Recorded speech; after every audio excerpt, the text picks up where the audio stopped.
Today, we journey to what was once the easternmost garrison of the Roman Empire, Zerzvan Castle.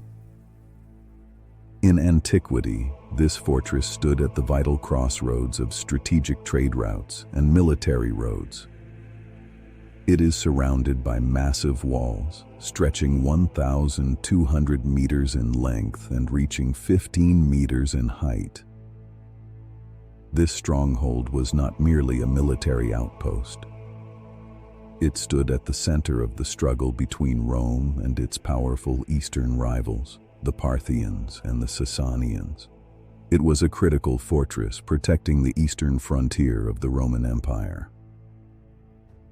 Yet what makes this fortress truly remarkable is not only its military grandeur above ground, but a mysterious sanctuary hidden beneath the earth. The last known MITHRAEUM, discovered on Rome's eastern frontier. And remember, what happened inside this temple was known only to those who were allowed to enter.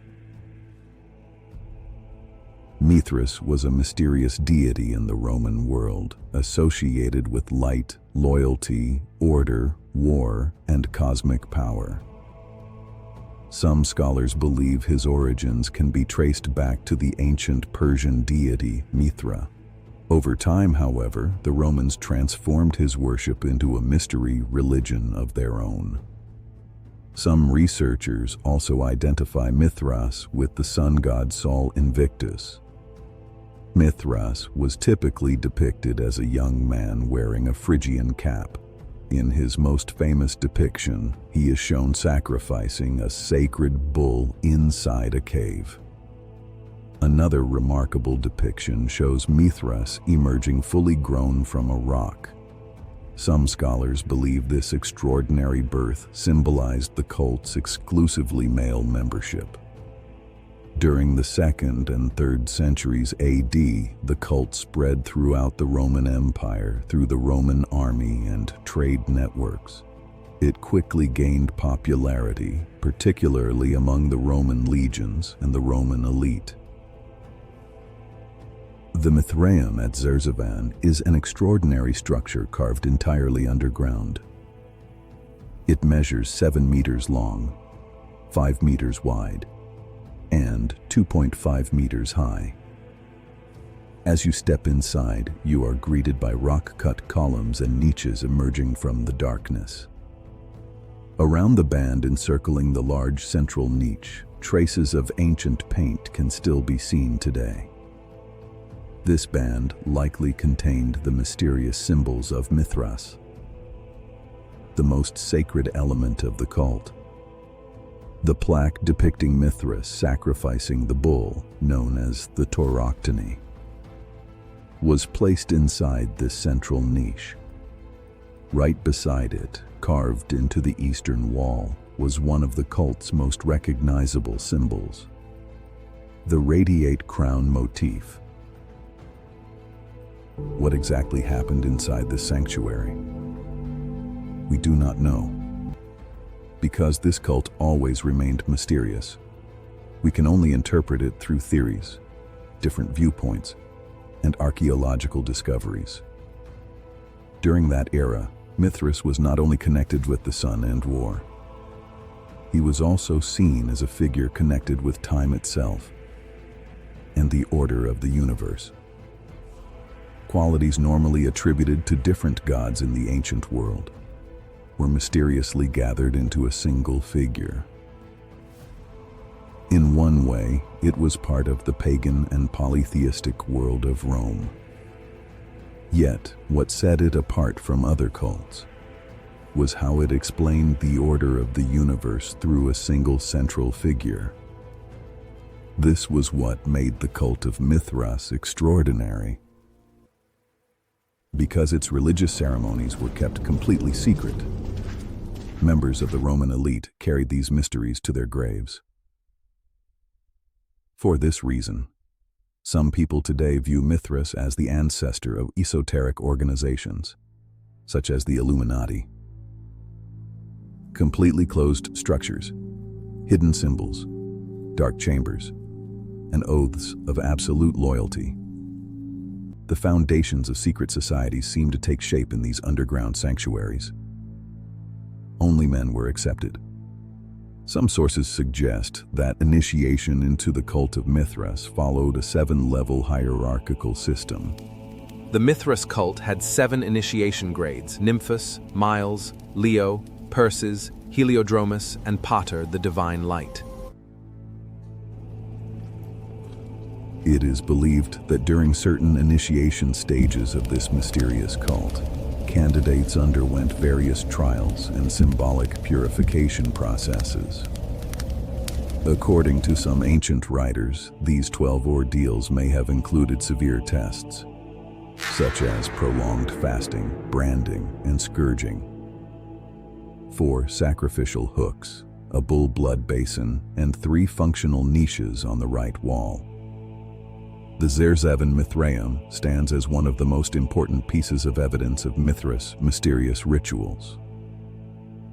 These ceiling rings, carved directly into the bedrock, may have been used in ceremonies connected with the sacrificed bull. Perhaps the bull was suspended from these rings, with blood flowing through channels into the basin and pools below. Or perhaps everything was symbolic. It is possible that all of this was part of a symbolic purification ritual where initiates left their old lives behind and stepped into the mysterious world of Mithras. The mystery does not end there. At the center of every Mithras temple was the famous scene depicting the sacrifice of a bull, the TAUROCTONY. This was not merely a visual representation, but a symbol that summarized the ritual and symbolic world of the cult. In the scene, Mithras is shown kneeling over a bull. With his left hand, he grasps the bull by the nostrils, while with his right hand, he plunges a dagger into it. As he does so, he turns his gaze toward Sol Invictus, the figure associated with the sun. The depiction also includes symbols such as a dog, a serpent, and a scorpion. Some researchers suggest that these symbols may be connected to the cosmological and astronomical understanding of the period. They believe that the bull, scorpion, dog, and serpent may represent different constellations. Although this interpretation is not universally accepted by scholars, the idea remains fascinating. If this scene was truly a celestial map, it may have given this elite group immense intellectual and political power. In the 4th century, as Christianity spread throughout the Roman world and Roman emperors converted to the new faith, the cult of Mithras was banned. However, this sanctuary at Zerzevan was not destroyed. Its entrances were sealed, preserving it like a time capsule. And now, a groundbreaking piece of information has come to light. Archaeologists in Turkey announced that they had deciphered the inscription at the entrance of the temple. This ancient Aramaic inscription is the first written evidence confirming the closure of a Mithras temple. The inscription declares that the temple's function had come to an end, stating, "In the name of the God of the Holy Cross, the God who orders, reforms, and spreads love." This inscription at the entrance, together with the cross symbol right beside it, was a tangible expression of the closure of the temple. More than 1,600 years ago, on the outermost frontier of Rome, this mysterious sanctuary was buried deep into history, sealed by the mark carved onto its entrance. One of the greatest secrets of Zerzevan Castle was the presence of traces from 2 different worlds of belief in the same place. Beneath the earth was the mysterious sanctuary of Mithras. Immediately above it were the rising signs of Christianity. Today, the secrets of Zerzevan Castle in Diyarbakir, Turkey, continue to be investigated.